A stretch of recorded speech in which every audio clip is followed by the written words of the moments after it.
Hi mga bata! Kumusta kayong lahat? Mabuti!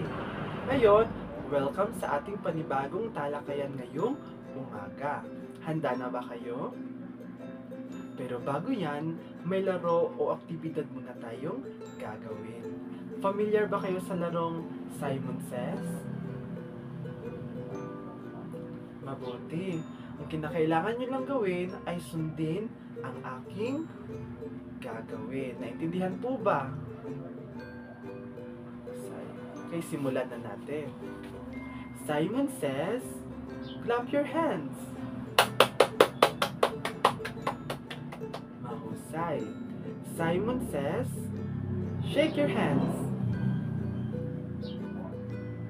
Mahusay. Ang panghuli, Simon says, ikot.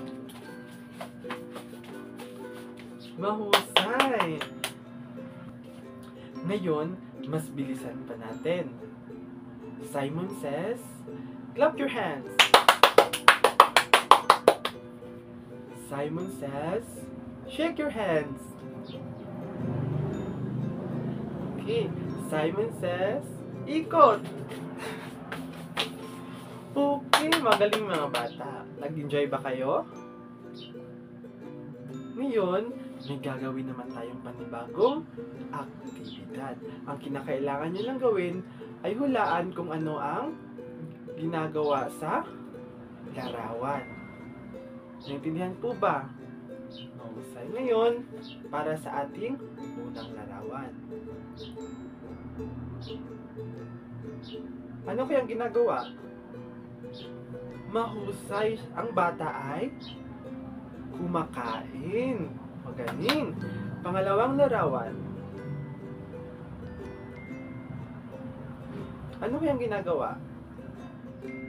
Mahusay. Ang bata ay sumasayaw. Mahusay.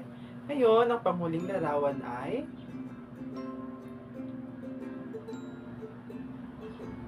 okay, umaakyat sa oh, wow, ang gagaling niyo naman.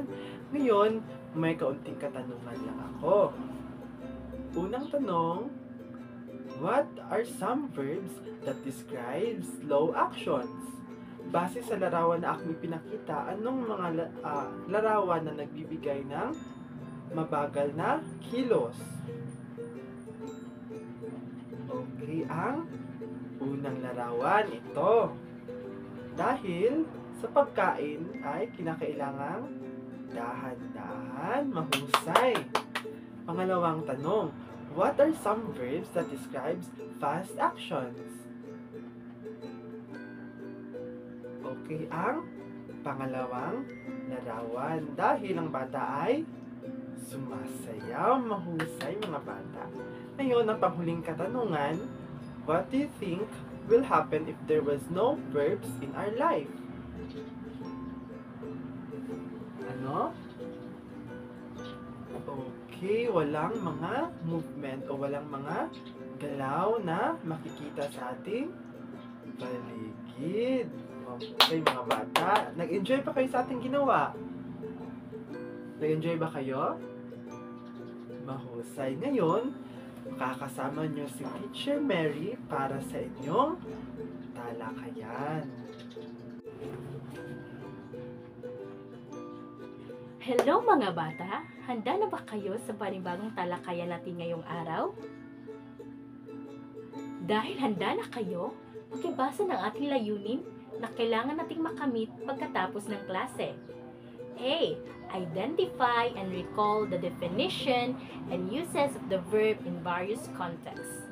B.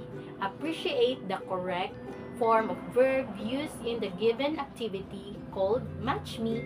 And C. Construct sentences with the correct use of verbs. Magaling!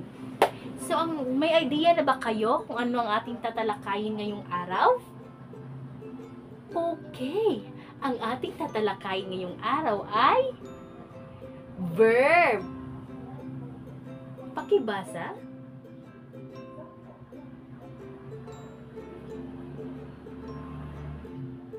Okay, very good. Magaling, grade 3. So, ang verb daw ay isang salitang kilos. Ito ay nagpapatungkol sa kilos ng tao. Magaling. Halimbawa nito ay run o pagtakbo. Kaya niyo bang tumakbo? Sige nga, sabayan niyo si teacher. 1, 2, 3, takbo! Oh, very good. Ang galing niyo, grade 3. Dahil yan, isa pa tayong example o halimbawa ng verb. Jump o talon. Sabayan niyo si teacher. 1, 2, 3, talon! Magaling! At panghuli ay swim o paglangoy. Gayahin niyo si teacher, ha? Okay? 1, 2, 3. Langoy! Langoy! Magaling! May halimbawa rin tayo ng verb na nasa pangungusap, kagaya na lang ng Mary walked to the park. Si Mary daw ay naglakad sa parke. Pangalawang halimbawa nito ay John watched a movie last night. Si John daw ay nanood ng pelikula kagabi. So, may natutunan ba kayo sa verb? Magaling. Dahil dyan, may aktibidad tayo. For our first activity, which is Match Me, just scan this QR code to open the activity and answer it correctly. Ngayon, para sa inyong panibagong aktibidad, gawan nyo ng mga pangungusap ang mga salitang nasa inyong harapan. For your assignment class, just cut out one picture in an old book at your home that shows an action word and pass it tomorrow. Nakuha niyo ba? Okay, dahil dyan, tayo ay magpapaalam na. Hanggang sa muli! Bye-bye!